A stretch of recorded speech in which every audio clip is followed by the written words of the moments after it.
Oi,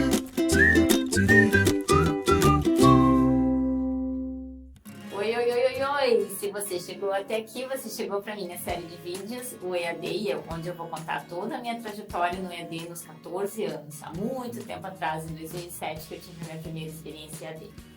E por que eu estou fazendo essa série? Bem, quando a pandemia começou, eu senti a dor dos professores em ter que engajar do dia para a noite nesse universo todo que era o EAD. Eu tive muitos anos, eu tive muitos semestres para me preparar, boas aulas EAD e ter o sucesso que eu tenho hoje. Então, com base nessa dor, eu senti a necessidade profunda de compartilhar minha história, de compartilhar o que eu aprendi para ajudar esses professores. Bem, e hoje eu realmente tenho sucesso dando aula EAD, eu dou aula para 400 alunos por semestre na disciplina de matemática financeira, mas o começo não foi assim. Então, como é que tudo começou? Eu acho que eu preciso começar explicando por que, afinal, eu engajei no EAD. Então, eu perguntei para os meus seguidores, para os meus amigos, se eles sabiam por que eu tinha começado a dar aula EAD, lá em 2007, na minha primeira experiência. E alguns chegaram perto da resposta, de parte da resposta, que era, uma das minhas motivações era encarar um novo desafio, dar aula de uma outra forma, brincar com novas ferramentas de ensino. E sim, isso foi parte da minha motivação. Mas, na verdade, no fundo, a minha motivação era muito mais mundana que essa. Então, vamos falar da oportunidade que eu tive para dar aula EAD. Então, a oportunidade que eu tive era um projeto da URGS, um convênio da URGS com o Banco do Brasil, em que se dava aula para graduação à distância em administração para 600 alunos que eram divididos em 14 ou 16 polos no Rio Grande do Sul, em cidades como Itaqui, Bagé, ou seja, cidades distantes de Porto Alegre que a URGS não tinha alcance. Então, a ideia do EAD, a necessidade de que esse curso fosse ministrado na modalidade EAD, ela era latente, ela era óbvia.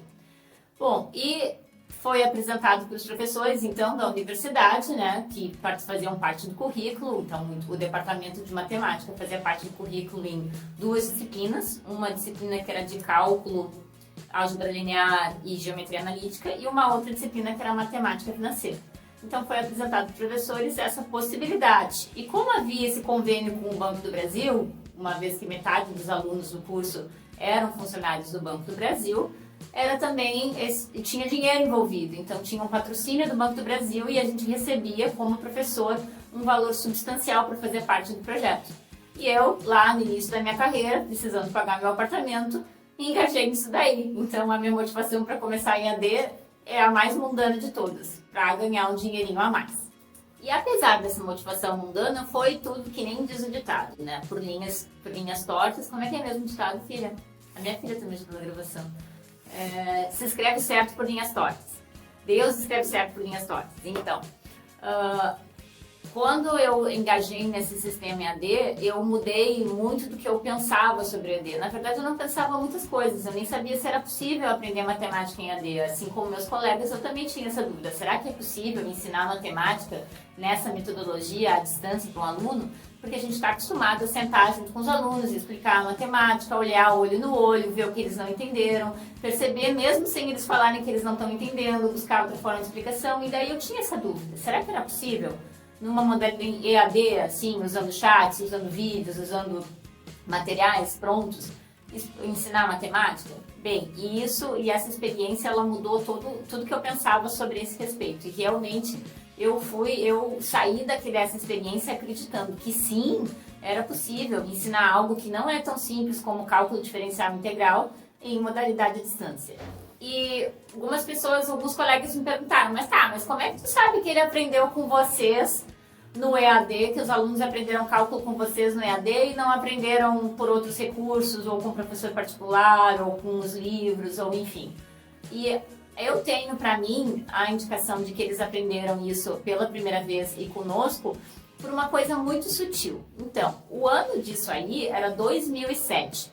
Então, 2007, lá em Itaqui, lá em Bagé, não tinha a banda larga que a gente tem hoje. Não tinha como dar uma videoaula, não tinha como fazer uma aula ao vivo. As plataformas, elas não tinham um recurso de eu simplesmente poder postar uma foto de uma conta e num fórum, por exemplo. Então, os recursos eram bastante limitados, inclusive dos chats. Os chats, eles não tinham esses emojis e essas coisas, e os recursos que a gente tem hoje, né? Não podia mandar áudio num chat, entendeu? O chat, era ASCII2, era digitar. Então, para contornar esses problemas, como a gente não podia ter videoaula e a gente tinha que passar conteúdo todos os dias para os alunos de forma síncrona, né? A maneira que a gente achou foi usar os chats que tinham na plataforma. Então, na plataforma tinha uma ferramenta que chamava chat. A gente marcava um horário com os alunos, todo mundo entrava no chat, cada turma entrava no chat, a gente tinha um professor por polo, cada professor tomava conta mais ou menos de 30 alunos.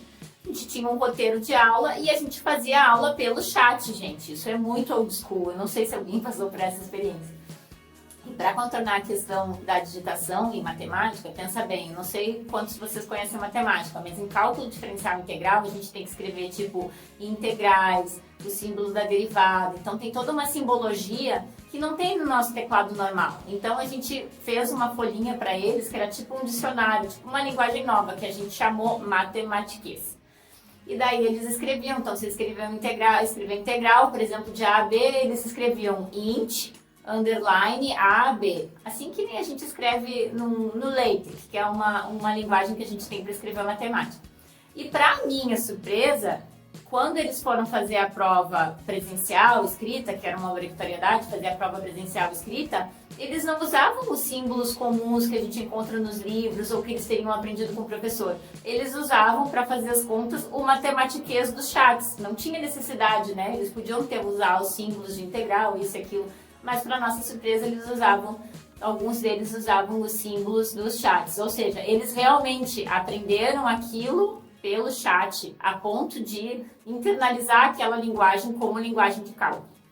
Então tá, a primeira coisa, criança, que eu superei nessa experiência EAD foi essa questão de saber se era possível ou não ensinar matemática à distância. E eu saí daquela experiência com um resultado positivo, que sim, era possível, porque a gente cometeu muitos erros e os nossos recursos para dar aula eram muito limitados e ainda assim a gente teve algum sucesso.